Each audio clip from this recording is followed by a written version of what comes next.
Well, I want to say welcome to Crossroads, whether you are present with us on campus or you are present with us online, streaming from home. It is so good to be with you.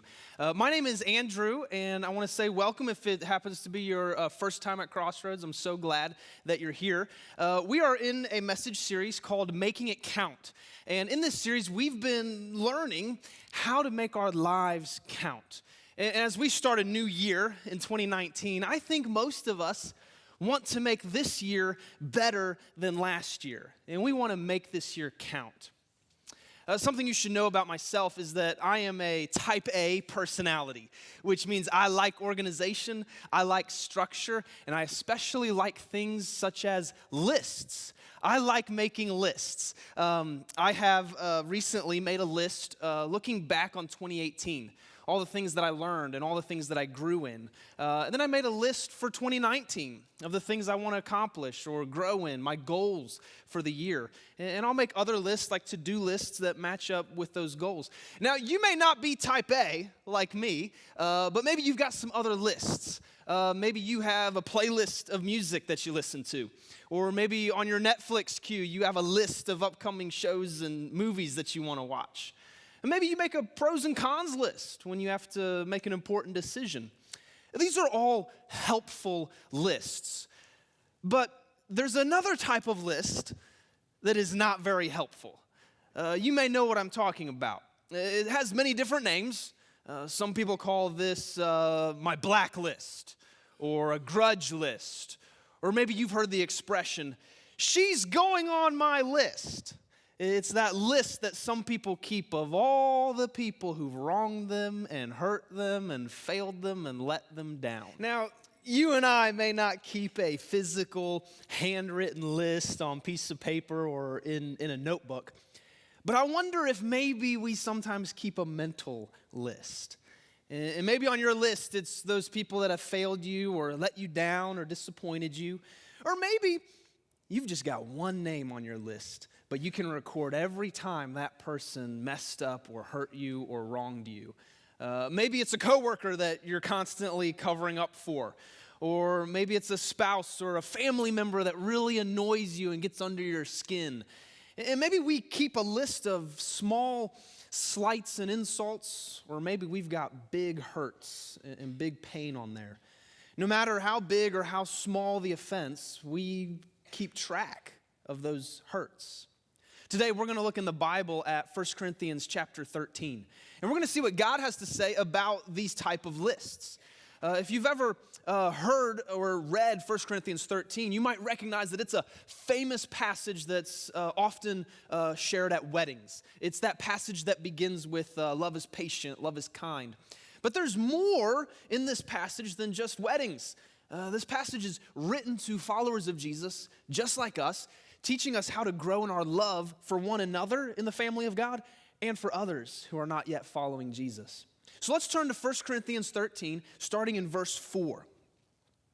It says, love is patient, love is kind. It does not envy, it does not boast, it is not proud. It does not dishonor others. It is not self-seeking. It is not easily angered, and it keeps no record of wrongs. If you want to make it count this year, if you want to grow in hope and joy, if you want to live the life that God has made you for, then we have to love like Jesus. And if you want to love like Jesus, it means we need to love others, even the people who have hurt us, even the people who've let us down. I recognize that you may be here today and you're not a follower of Jesus. Or maybe you have questions about the God of the Bible. I'm glad that you're here.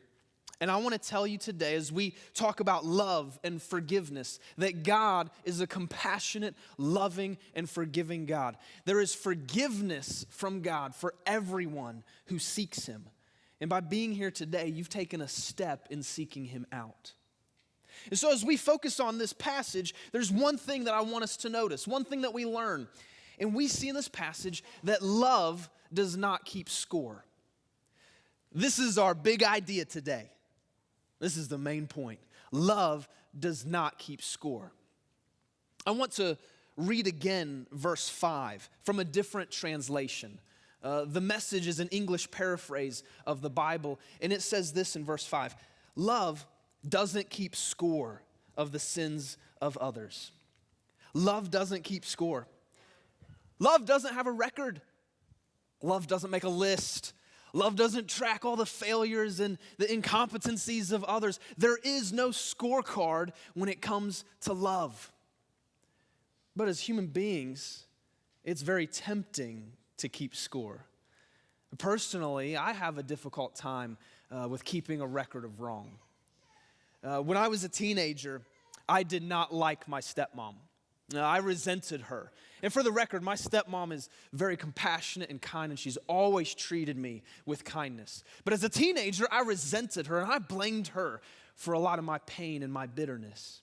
And so actually, one day as a teenager, I wrote down with a pen and paper everything that I despised about her.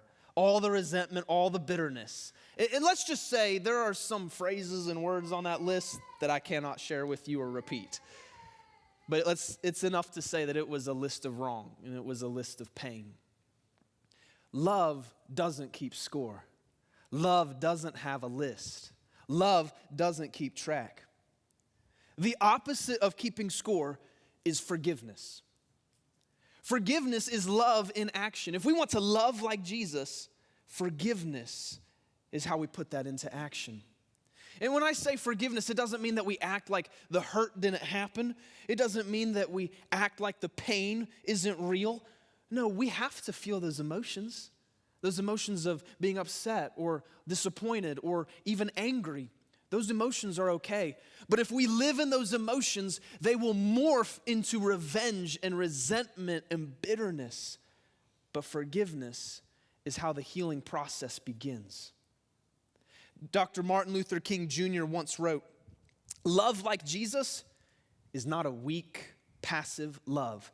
It is love in action. It is a willingness to forgive, not 7 times, but 70 times 7. Forgiveness is love in action. So if you want to love like Jesus, put it into action. If you want to make it count, you have to make a move. And so our action step today, our action item for today is to let go of revenge. This is the action step. This is how we forgive, by letting go of revenge. A simple definition of forgiveness can be summed up as letting go of your right to get even. Letting go of your right to get revenge. And you may have a right. You may have a reason to get payback and to get even. It may be within your rights, but forgiveness lets go of that right to get revenge. Because if we hold on to revenge, it'll weigh down our hearts. It'll create so much emotional and spiritual baggage that we have to carry. We must let go and forgive. I've asked my friend Chris to join me on the platform to help demonstrate, to illustrate what I'm talking about. And so I have in my pocket a $15 Starbucks gift card that Chris can win if Chris just performs a simple task for me. Are you up for the challenge, Chris? Awesome. Yeah. Okay, all you need to do is hold out this empty plastic bucket straight out in front of you and not let it drop beyond your shoulders or let it go. If you can do that until I tell you to let it go, you'll win this gift card. So let's imagine that Chris represents holding on to revenge. When we're hurt, when we're offended, we feel those emotions. And sometimes we're tempted to pick up revenge. But when we pick up revenge, our hands are full and we can't receive what God has for us. We can't receive the blessing. Just like Chris, his hands are full and he can't receive the gift that I have for him. Now, the longer we hold on to revenge, the heavier it becomes. In this bucket, I have a few pounds of ice melt. I'm sure many of us have some of this in our garage. If you ran out this weekend, I'll be auctioning this off later today. But ice melt is great for melting snow, but it can also be harmful. If we get it on our skin, it can cause irritation or rash. If you ingest it, it will tear up your insides. And if you let it stay on metal or your car, it'll start to corrode and destroy the paint. And as it gets heavier, it's harder to hold. Revenge is the same thing. It will start to corrode our hearts. It will start to ruin our spiritual lives. And now, there are many different faces of revenge. Resentment is one version of revenge. Resentment is an attitude toward another person. Resentment is an attitude that says things in our minds like, I just hate that person. I despise them. I wish they would just drop dead. See, resentment wishes for revenge, even if it never acts on it. Another form of revenge is bitterness. And bitterness is an emotion. One psychologist once wrote and said that bitterness is a chronic and pervasive state of smoldering resentment, one of the most destructive human emotions. Holding on to bitterness, holding on to resentment begins to weigh down our lives. How's that feeling, Chris? It's beginning to weigh down my life. Yeah. Getting a little heavy there, huh? Just like Chris is in some pain right now and struggling, our spiritual lives are in pain when we hold on to resentment and bitterness. Only by letting go can we receive healing. Chris, you can go ahead and let go and put that down. Here's your gift card. Congratulations. Thanks for helping me out. When we let go, we forgive. When we let go, we can receive healing. Notice what the Bible says in Romans 12, verse 9. Love must be sincere. Hate what is evil. Cling to what is good.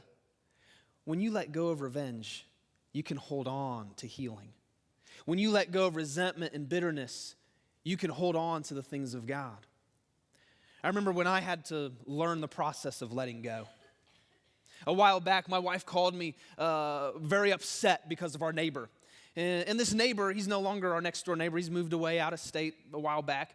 But our neighbor was very upset because there's a piece of yard between our two properties that had become overgrown and neglected. And he was very upset and was waiting for someone to come home like Lauren to curse and share his frustration and how upset and angry he was. Now, for the record, we really didn't know who was responsible for this part of the property. But when I heard this, my first reaction was revenge. I was upset, I was angry, and I said to myself, I'm going to drive home and knock on his door and give him a piece of my mind. But then I felt God's Spirit prompt me to let it go and to forgive. So I went home and I knocked on his door and I said, I hear we've got some trouble. What can we do on our end to resolve this? And so we resolved it, and I think he was much more calm and a little surprised at the way that I reacted, and we resolved it. And then the next day, I dropped off a little gift for him that I knew he would like, just to smooth things over. I didn't feel like forgiving. I didn't feel like letting it go. But I want to become more like Jesus. And so I want to love like he loves. What are you holding on to today? Are you holding on to bitterness? Are you holding on to resentment? Let it go. Today, let go of wishing harm on that person. Let go of the rage. Let go of talking about them, trashing them behind their back. Let go and reconcile. Let go and begin the healing. And for you, it may not be a neighbor. For you, maybe it was an argument and you're just not on speaking terms anymore. You've cut them out. Let it go and work to reconcile. For you, it may be a spouse that you have resentment toward. And maybe you're not getting revenge, but in small, passive-aggressive ways, you know how to push their buttons and you get some satisfaction from that. Let it go. Maybe you're holding bitterness against a parent or a boss or someone else in authority from the past, and you've got a hurtful memory. Let it go. Maybe the person who hurt you, it was an accident. Forgive the accident. Maybe when they hurt you, it was because they were hurting and you were just a convenient target. When we let it go, we can heal. When we let it go, we can find freedom. And when I say letting it go, that doesn't mean we ignore our emotions. It doesn't mean we act like it didn't happen. We let go because it's good for us not to carry around that junk and carry around that baggage. And I want to recognize today that some of you might be the victims of incredible cruelty. And you may be thinking, Andrew, I hear what you're saying, but you have no idea what they did to me. You don't know my story. And I may not know your story. Maybe you've suffered abuse. Maybe you have been the victim at someone else's hands or someone else's words of incredible emotional or physical abuse and harm. And today I want to tell you that God sees you, your pain is real, and that I grieve for you. I want to read a few statements about forgiveness, and you decide if these statements are true or false. Forgiveness is acting like the offense didn't happen or you're not hurt. True or false? Forgiveness always includes trusting and reconciling again. True or false? You can't truly forgive until someone asks for forgiveness. Those are all false. Not a single one is true. Because I want to say today that love does not ignore injustice. Love does not cover up injustice. Just because we let it go doesn't mean we ignore injustice. Let's read again 1 Corinthians 13. Starting in verse 5, it says, love is not easily angered. It keeps no record of wrong. And then look at verse 6. Love does not delight in evil, but rejoices with the truth. Love rejoices with the truth. Love celebrates when the truth comes out. Love does not cover up evil. Love does not hide abuse. It is not unloving to tell the truth about being a victim. We can let go of revenge and still stand up for injustice. If you've suffered abuse, you should report it. All sin is immoral, but some sins are criminal. And you should contact law enforcement if you've been abused or harassed or endangered. Love does not ignore injustice. My grandfather built a successful real estate company in Ohio, and he had many employees. And one of those employees was a young man who was very bright and smart. And my grandfather saw a lot of potential, and he promoted him to be the vice president of the company. And about 16 or 17 years ago, my grandfather started his last big real estate deal. And his plan was to invest a lot of money and take the profit from this multi-million-dollar deal and start a trust fund that would pay for scholarships and tuition for people to go to college. And the vice president was very involved in this project. He was writing checks, he was paying employees, he was working with investors and vendors, very involved. And about a year into the project, some things didn't add up. And my grandfather discovered that the vice president was stealing money from him. He stole thousands of dollars from my grandfather. He hid money from paying taxes. He moved money around that wasn't his. He was paying people, and it was very dishonest. So my grandfather reported it, and there was an investigation, and the police filed charges of fraud and tax evasion and other things. My grandfather was devastated. He felt ruined and humiliated. But the criminal charges and the criminal court that punishes criminals wasn't going to get my grandfather's money back. See, in order to get my grandfather's money back, he would have to sue this man in civil court. Criminal court is when the government punishes crimes, and civil court is where you can sue for damages or losses. And my grandfather had a strong case. If he took this man to civil court and sued him, he had the evidence, he had the proof, he could win. But he chose not to sue. He chose to let it go and forgive. He let go of revenge. My grandfather let the police take care of justice, and he let go of his right to get even.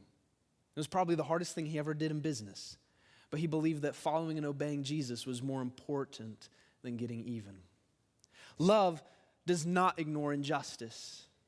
Love and forgiveness is letting go of our right to get even. And I want to be very clear about the message of forgiveness, because sometimes an abuser will manipulate the message of forgiveness. And an abuser might say things like, if you really love me, you'll forgive me. Or they might say, if you're really a Christian, you'll give me a second chance. Or they'll say things like, don't tell anyone about this. I'll do better next time. Do not let someone manipulate forgiveness in order to cover up harm. Love does not ignore injustice. Pastor Rick Warren once wrote, forgiveness is immediate. Trust takes time. Forgiveness is free, but trust is earned. We work to reconcile, but sometimes Situations cannot achieve the same level of trust as they did before. It is not unloving to report injustice.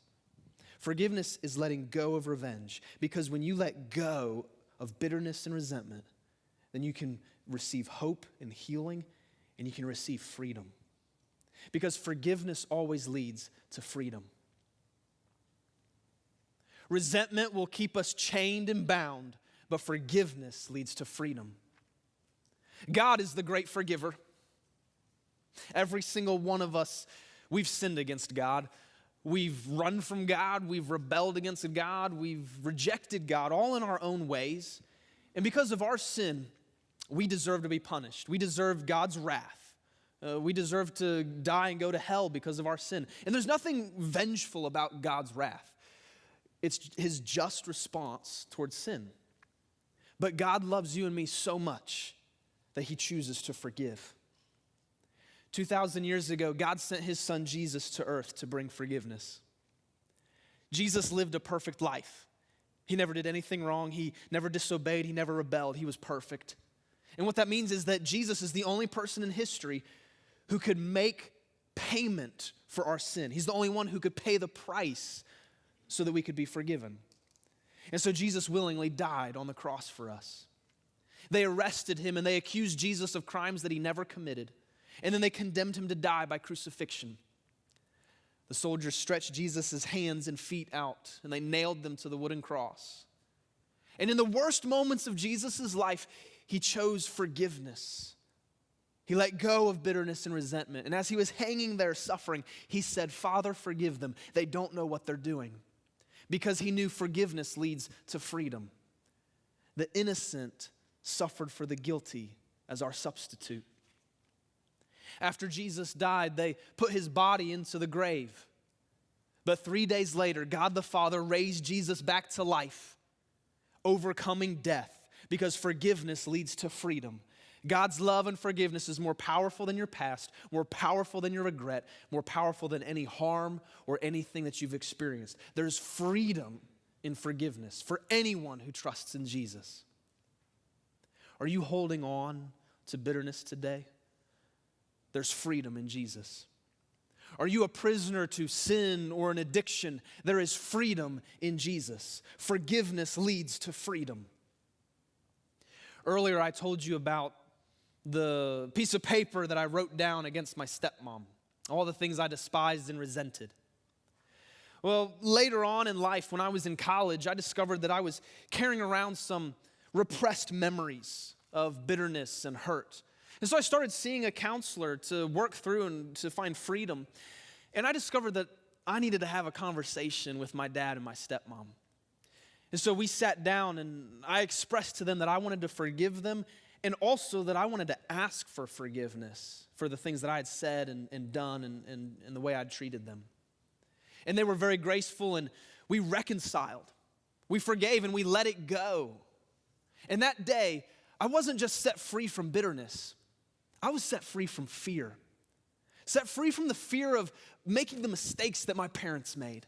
I was freed from regret. I was freed from bitterness and resentment. I found freedom because I let it go. Forgiveness always leads to freedom. Are you seeking freedom today? Are you holding on to bitterness? Are you stuck in unforgiveness? There is freedom here today. Forgiveness always leads to freedom. And I believe that maybe here today, some of you need to forgive someone else, but someone here needs to forgive yourself. You've been holding on to something from the past, and you won't let it go. You've been blaming yourself for something. You're holding yourself responsible. Enough is enough. Let it go. There is freedom here today. There is healing today. And it starts when we let it go. In a moment, we're going to have a private time of prayer, just between you and God, privately, to begin healing. Because I believe today, hope is the next step. Today, there is freedom for many here today. So I invite you to close your eyes with me right now in this private time of prayer. And as we're focusing on your relationship with God, I want you to make a fist with one hand. Now ask God, who do you need to forgive?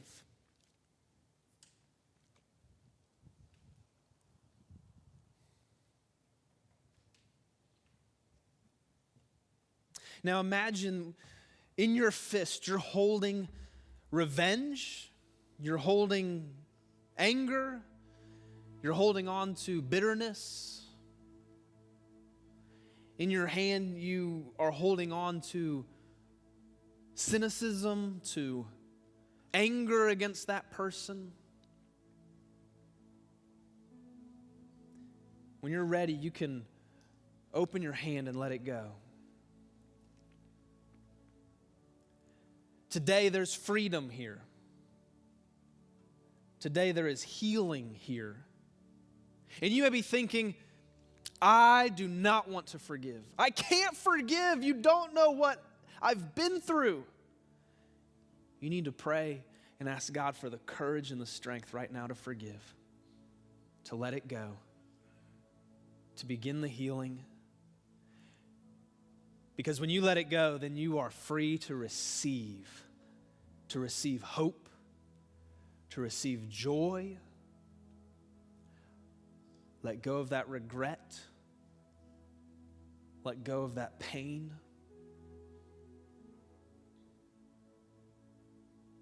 When you're ready, you can open your hand and let it go.